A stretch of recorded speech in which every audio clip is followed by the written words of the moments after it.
Ano po ang nakuha nindong leksyon sa pinagagandang pandemya? As in kung kamo po maging mangganang konsihal, ano po ang legislasyon na pwede nindong ipasar para mas maging responsive ang lokal na gobyerno? Ang naisip kong solusyon dyan, yung prevention, implementation as in cure. Sa prevention po, kaipuan po magsunod kita sa protocols, kinuha ka na IETF.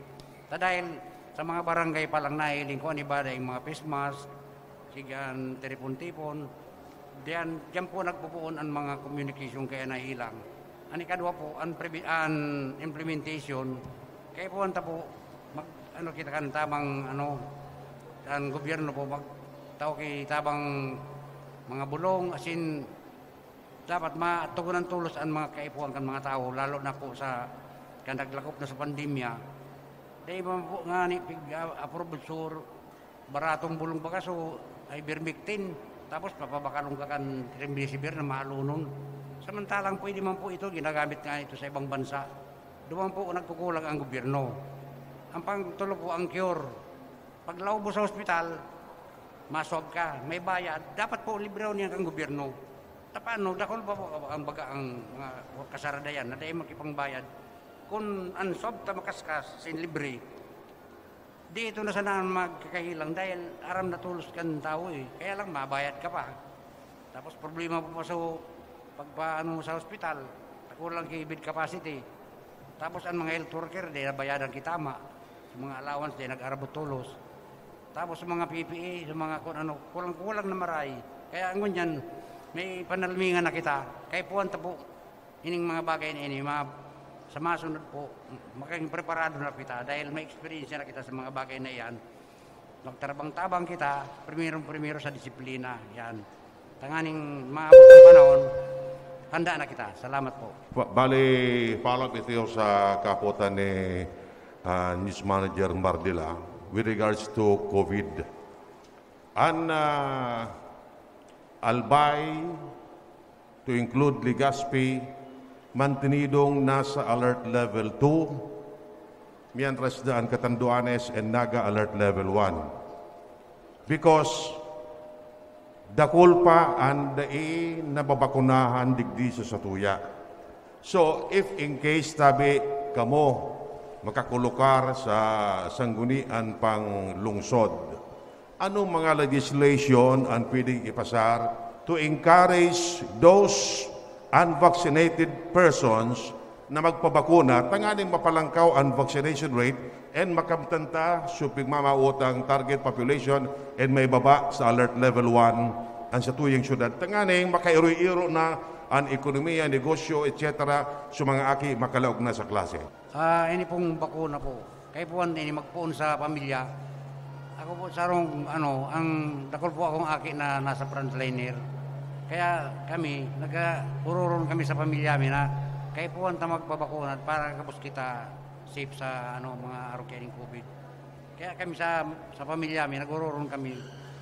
Kaya dapat po ini magpagali sa pamilya, sa barangay, tapos hanggang sa syudad. Kaya po ang local government magtabang man. Magpuon sa barangay, ang mga kapitan, asin mga health worker, mag-encourage sa mga tao, tanganing dakulan mabakunahan. Dahil nga may panalmingan na eh. So dahil nagpabakuna, naging severe dahil sa dahil siyang proteksyon. Kaya ang mga tao dapat maedukar tayo, tanganing tarabangan ta. Ang sarap pa pong punto dyan. So may comorbidities po. Yan po dapat sa doktor na mag-analyze. Kung minsan po may comorbidities. Kung maturukan iyang kimakusugon na bakuna, pwedeng madiskwido. Kaya dapat adalan manggiraray. Asin so habo na halimbawa nga maluya na ang lawas. Tawan ta mo ki yan. Tawan ta ki independence yan na magpili kung habo siya magpabakuna. Pero mag-isolate siya dahil siya magparaluwas. Kaya ining bakuna dapat dahil taman pipiriton so mga taong dahil man kaya bagakan lawas ninda tawan tamo pinitang pribileyo na magtanggi pero importante yun po kung muyo mong healthy ka sumunod ka sa bakuna at magsunod ka sa gobyerno. Salamat po. Now, saro sa mga pigpa para reklamo ka sa mga kababayan, Legazpi is yung bako masyadong di kalidad asin sufficient ng tubig inumun. Kung kamo po mailihir, ano po ang sa inyong gigibuhong legislative action para mas ma-improve ta ang serbisyo kan tubig na inumun ta digdi po sa Legazpi? Namati ko po kay Kagawad Bariso na ang source tada sa buyuan tapos sa mata nagluluya. Sana iling ko po ang pinakamagayon na solusyon kay ini. Ini pong mga source kan tubig, maski sa po ini parte kan Legazpi.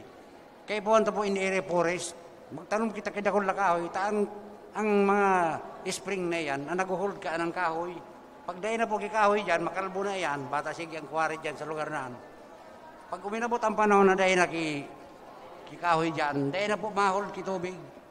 Pwedeng mamaraan ang pitukuan ng source kan tubig. Kaya ang pinakabagayon pa dyan, mag-i-income pa kita dyan, ang syudad, kung magpare-forest kita dyan, taan mga kahoy na pwede sa pagbagamit pag darakulao na. Kaya po, pag may nagputol, may salida pirmi. Doon nga sa Castilla, ang tugang ko, sarong tree planter. Ang tinanong niya doon na mahogany, nara, sa ibang mga kahoy, halos 25,000. Nagkataon na ito, duman sa watershed kan Castilla. Kaya huwag maunong sa mayor duman na maray nga si Mr. Victor yung pig protection ng watershed digdi. Dahil yun lang po yan. Dahil na kitang makakakuha ki-araw ka na source kung dahil kitang kahoy. Kaya makakatabang po sa pag-init kang kinaabahan sa global warming, makakatabang pa sa water supply. As in, pakarayon po ang mga linya kan tubo. So mga bakal po na tubo, palitan ta na huning mas matibay ining plastic, dahil kakalawang, tapos haloy ini magkurod, ting korosyon masyado. Kaya iyo po yan ang sarong solusyon na mapapadagos taan pagkuwanta maabot ang panahon puro na kita dipuel tayo na kitang source ka spring. Thank you po. Follow up naman manungod sa tubig sabi ni City Councilor Bariso na sa mga sources of water dyan sa may pamitisan kan bukid nagbababa na. Is it because of quarry operation and environmental denudation, porotol na ang mga kahoy dyan sa mga aguho, etc. na daig na kinagsasagum kan tubig? So if in case tabi, makasulit ka for your third term, anong pilitang gibuhon, tanganing so water source, dyan sa bukid, makasulit gararay, and ko kitaki source of water, na pwedeng pabuluson giraray digdi. Bako na itong suali sa yawa mismo na filter sa nakan, anong ngaran kayo ni, so water provider ta, na although filtered nga ni, pero dito pa masiguro na baka may mga bakterya pa yan na can cause hilang sa tuya. That's why so iba, instead na gamiton so tubig sa water district, nagbabakal kay sa mga water station at least purified, iyon na pigagamit for drinking purposes tabi. Tama ito sabi ni Kagawad Bariso na tawan taki protection mga watershed. Dahil nga ni pag data ini pinoteksyonan, baka dako mag-restart dyan, iyon man sana makakaraot kan environment na kan sa tuyang pikukuha ang kitubig. Tapos ang quarry po dapat i-control ta na pag so harani duman sa watershed, dahil na dapat mag-quarry, dapat ang kwaryon lang ninda. So, nyaon sa salog na nagsusobrang ka po sa kabaybay. Kung minsan, nailing ko dyan, sa puo na kan bulkan mayo nagkakwari. Dahil sa kadakulang kan mga truck dyan na nagtatrabaho. Taan baybay tadi, pag-export na karoon sa ibang lugar eh. Kaya, ngunyan, kaipuan, pag dyan, halimbawa, palado na ako makatukaw ako. Itulos ang sarok kan pinaka-importanting tawan taki aksyon niyan. Magibo kita ki batas na may protection ang watershed. Continue tree planting, as in proteksyonan ang palibot. Ang quarry limitado sana dapat. Bako nang maski sa insay na sana may nakaralot yan ng mga payloader, mga bulldozer. Tawan tang proteksyon ng environment. Kaya kita maabot ang panahon baka tumupag na sana ang bulkan. Dahil kita nagmarangno. Maski anong sabiyon na makapal yan. Dahil mga hangganan dahil forever na arog kayan. Kaya po ang lambang bagay para masolusyonan may limit, as in may disiplina. Salamat po. Ano po ang programa nindo o legislation na pigahanda in kaso manggana ka mo o makabalik giraray sa pwesto para di sa mga informal settlers na ang kadaklan yaon sa mga main waterways sa mga salog o ano na kaistar na minsan yun nagiging kausakan flooding sa syudad. Ano po ang programa nindo para matawan taman sindanin mas dignified as in ligtas na istaran kami? Ay po mga informal settlers, medyo nasa crowded area sinda. Lalo na kung ano yung po sa may railroad na mga tao na nag-i-restart. Kung minsan po, nakulong sinda dyan, pero ang problema, dahil sindang marena harong asin, ang problema pa, dahil sindang marena trabaho. Ngunyan po, lalo na yung nag-abil kang purpose, ang saro na tututukan ko dyan, i-educate yung mga pamilyang ini, na dapat ini, dahil lang sila magparaasa na permining nag-aagad kay ayuda. Kaya po, ma-elevate man ang kabuhayan nila. Halimbawa nga may mga aki sindang may talento. Tabangan din kang gobyerno na makaadal sa ining scholarship program. Tanganing maangat man ang kabuhayan ninda.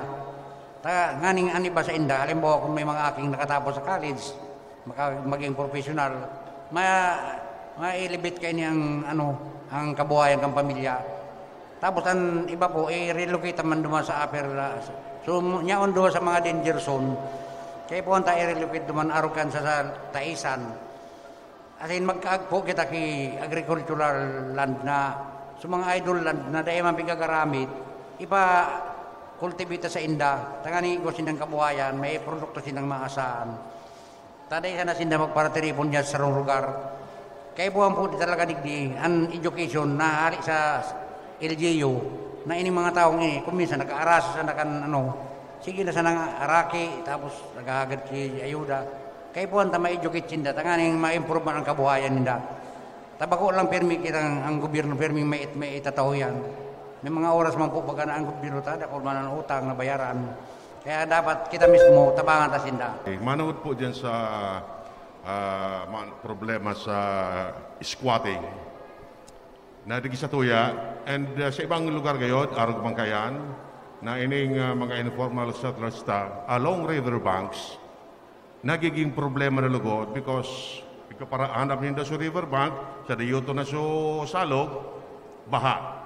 So, igwa makataki mga lakdang na gigibo dyan sa mga gobyerno, but it seems na kulang sa ngipon para i-implementar ni Nusto ang ordinansa na bawal talaga ang illegal squatting and ini mga informal settlers di na magpara i-restart dyan. So, paano ito ma-enforce kimaray if in case igwa na kita ki ordinansa to that effect na di ini araliun na ining mga obstruction sa mga waterways nganing di kita pagparabahaon and masiguro na di na sila talaga magbaralik dyan sa lugar nila tao.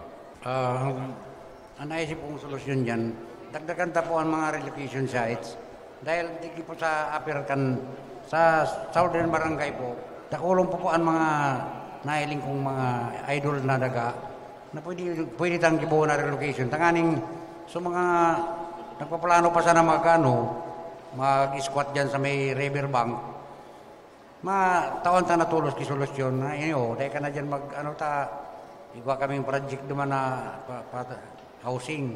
Tatabangan may kamo duman na mag-accessible ang transportasyon. Tapos igwa kamo madagaan na matatanuman. Asin magkakayo kamo duman kaya hanap buhay.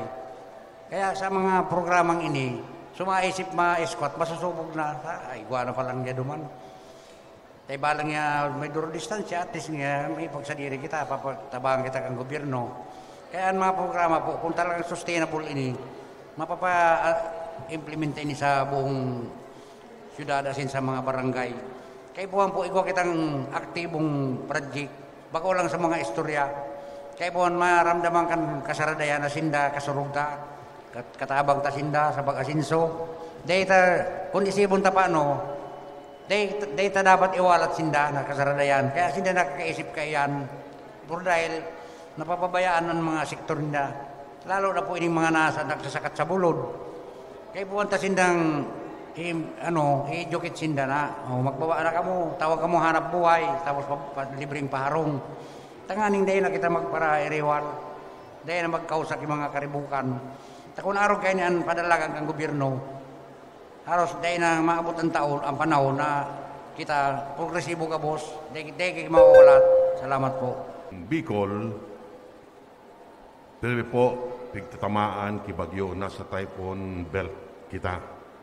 And sabi bagangani, mas dalong nagkukusog ang mga kalamidad na pwedeng sa parunta. So, sa parte tabi nindo, ano ang pwede tang gibuhon para sa to save lives and properties kung may mga anunsyo na kada bes madurulag sa mga tao kung sa ensayo ng mga lugar na dahil sigurado kung sinda madidiskwid o ligtas. So, ano po ang pwedeng maging lakdang para mamitigate ang epekto kan climate change and global warming, tabi? Ini pong problema sa climate change, talagang malala na iningon yan dahil ang mga nag-aabot sa tuyang mga bagyo, mga super typhoon na kategori.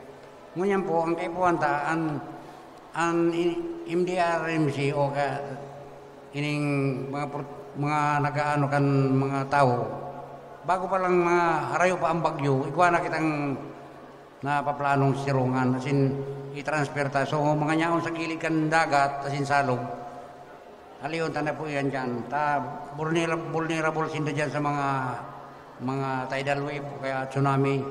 Lalo na po sa mga baha na harigi sa mayon.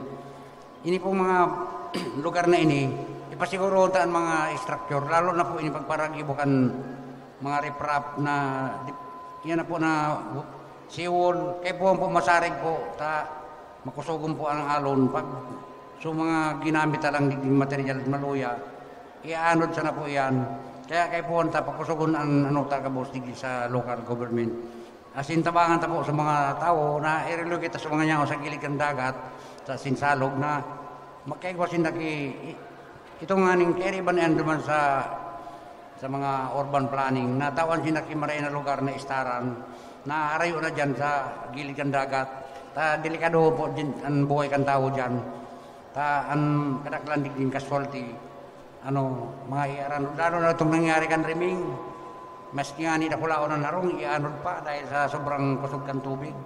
Kaya ngunyan, maiwasan tayo ni kung magtarabangan kita kabos sa digi sa LGU. Salamat po. Diyos maray na hapon po sa Edo kabos, Bagaligas Pinyo. Ako po kiraray si Renato Victoria, sarong kandidatong independent, kagawad. Number 8, number 24 sa Balota. Kung papaladon po ako, ang mga plataforma ko po, yun mga kabuhayan, kay puwanta po matabangan na sa tuwing mga constituent na maka-eskwela sa TISDA, lalo na po itong mga out of school youth, asin sa mga di kaya mag-eskwela sa kolehiyo, na ini pong technical vocational na ini ino-offer na kang gobyerno, kay puwanta po iningon yan para makabangon ang sa tuwing ekonomiya. Asin sa mga small business po, matabangan naman sa indang mga negosyo, nganing makabangon kiraray sindakan sa indang mga anak buhay. Tapos po ang agriculture, pakusukunta po ang mga paratanom na taon ta sindang abono, asin mga kagamitan para sa indang pagtanom. Asin ini po na kuan na sa health, pakusukunta po sa tuyang health system, nganing dahil na kita magbalik sa pandemya. Asin mag-ingat po kita sa mga pagtiripon-tipon, asin firmi dapat magamit yung face mask. Takulong po kitang may tatabang, basta tabangan po nindo akong manggana dahil iyo po yan sa kuyang plano. Dahil bako man po talaga ako politiko, gusto ko lang magtabang asin mag-survey. Dahil sa nahihiling kong, dakol pa po ang kakulangan tanig sa syudad, na kay po ang tao munlad sa sadiritang espirso, mag-igos kita asin magtarabangan. Mahihiling maabot ang panahon, maasinso kita sa tuyang mga pagigibo. Salamat po.